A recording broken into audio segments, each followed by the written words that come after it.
Assalamualaikum warahmatullahi wabarakatuh. Perkenalkan, nama saya Hoirul Anam.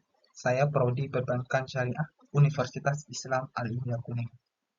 Pada kesempatan kali ini, saya akan mempresentasikan tentang manajemen risiko investasi. Dalam pengertian investasi tersendiri, yaitu secara umum investasi atau penanaman modal dapat diartikan sebagai berikut, yaitu kegiatan yang dilakukan baik oleh seorang pribadi atau natural person maupun badan hukum atau juridical person dalam upaya untuk meningkatkan dan mempertahankan nilai modalnya, baik berbentuk uang tunai ataupun cash money, peralatan yaitu equipment, aset tidak bergerak, hak atas kekayaan, atas kekayaan intelektual maupun keahlian. Adapun jenis dan bentuk penanaman modal, menurut PBI, risiko investasi ekuitas adalah risiko akibat bank ikut menanggung kerugian usaha nasabah yang dibiayai dalam perbankan syariah bagi hasil berbasis profit and loss sharing. Ekuitas atau equity adalah hak untuk kepentingan pemilik perusahaan pada harta perusahaan mewakili jumlah uang yang akan dikembalikan kepada pemegang saham perusahaan jika semua aset dilikuidasi dan semua hutang perusahaan dilunasi. Selain itu, ekuitas pemegang saham dapat mewakili nilai buku suatu perusahaan. Ekuitas tersendiri adalah hak pemilik terhadap aset perusahaan setelah dikurangi liabilitas, yaitu kewajiban dalam neraca. Ekuitas juga diartikan sebagai modal atau kekayaan entitas bisnis dihitung dengan jumlah aset dikurangi dengan liabilitas. Adapun rumus ekuitas yaitu aset dikurangi liabilitas. Istilah ekuitas berasal dari kata equality atau equality of ownership yang memiliki arti sebagai kekayaan bersih. Bank syariah memiliki risiko investasi pada kontak berbasis MD dan MSY yang tidak dimiliki oleh bank konvensional. Adapun risikonya tersendiri, risiko investasi memiliki beberapa fitur. Sifat investasi ekuitas memerlukan pengawasan mendalam untuk mengurangi informasi yang tidak simetris. Bank perlu berperan aktif dalam pengawasan. MD dan MCA adalah perjanjian pembagian keuntungan dan kerugian serta menghadapi risiko hilangnya modal meski dilakukan pengawasan memadai. Risiko investasi tersendiri yaitu investasi ekuitas selain investasi pasar saham tidak memiliki pasar sekunder yang mengakibatkan besarnya biaya untuk keluar lebih awal, artinya tidak likuidnya investasi tersebut dapat menyebabkan kerugian pada bank tersendiri. Tidak memberikan pendapatan yang stabil dan keuntungan modal mungkin satu-satunya pengembalian. Sifat tidak pasti dari arus kas yang menjadikan sulit untuk memperkirakan dan mengelolanya. Ada dua unsur yang selalu melekat pada setiap investasi yaitu hasil ataupun retur dan risiko dan yang disebut dengan risk. Dua unsur ini selalu mempunyai hubungan yang searah. Semakin tinggi risiko investasi, semakin besar peluang bagi hasil yang diperoleh. Adapun sebaliknya, semakin kecil risiko, semakin kecil pula peluang hasil yang diperolehnya. Sebagai contoh investasi dalam bentuk tabungan dengan bunga tetap, tetapi memiliki risiko minimal yaitu turunnya daya beli tabungan tersebut akibat adanya inflasi nilai tukar tidak seimbang dengan retur yang diperoleh dari investasi tersebut. Mitigasi risiko akad dalam mudharabah.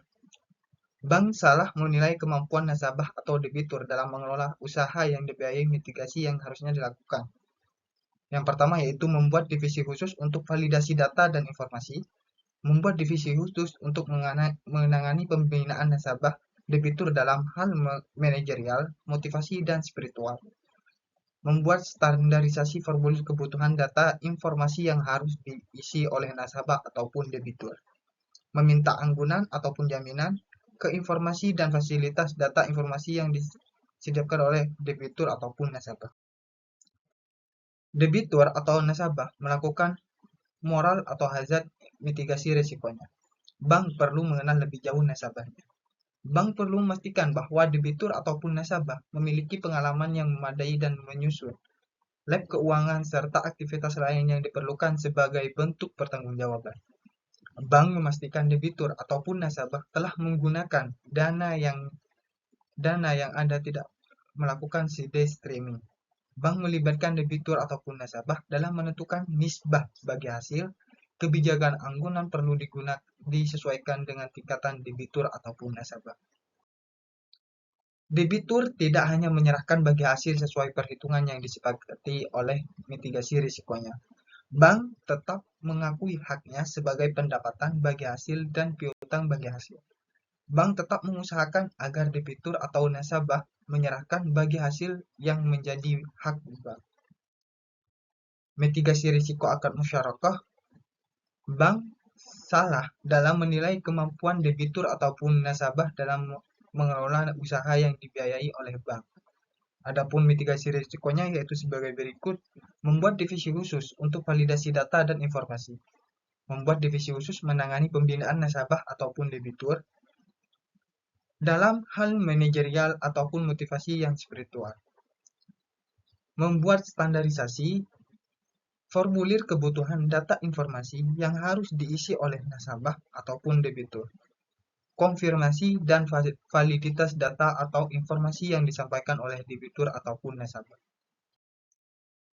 Mitigasi risiko akad musyarakah pada MSY, modal yang diberikan debitur dalam bentuk aset ataupun non-kas berbeda dengan harga pasarannya.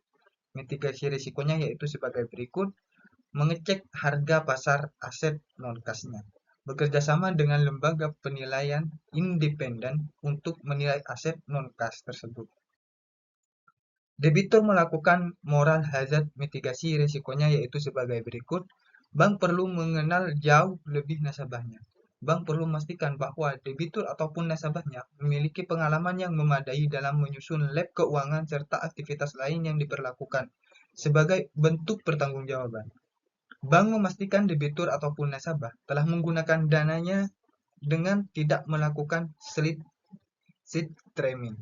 Bank melibatkan debitur ataupun nasabah dalam menentukan nisbah bagi hasilnya. Debitur atau nasabah menyalahgunakan perannya sebagai mitra dalam usaha bersama, maka mitigasi risikonya yaitu sebagai berikut: A. Meminta anggunan ataupun jaminan. Terus, kebijakan anggunan perlu disesuaikan dengan tingkat kredibilitas debitur ataupun nasabah. Membuat kebijakan biaya yang dapat dikenakan dalam usaha musyarakah. Debitur tidak menyerahkan bagi hasil sesuai perhitungan yang disepakati, maka mitigasi risikonya yaitu sebagai berikut: bank tetap mengakui haknya sebagai pendapatan bagi hasil dan piutang bagi hasil.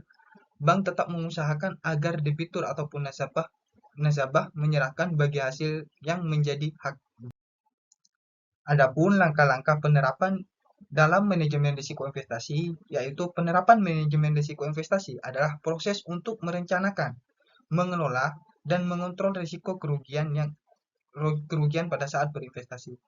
Adapun tujuannya adalah untuk membedakan risiko yang bisa dikendalikan yang tidak bisa dikendalikan, kemudian meminimalkan potensi risiko-risiko tersebut. Adapun langkah-langkah dalam penerapan manajemen risiko investasi, yang pertama yaitu kita harus mengetahui risiko apa saja yang bisa terjadi dalam suatu aset investasi.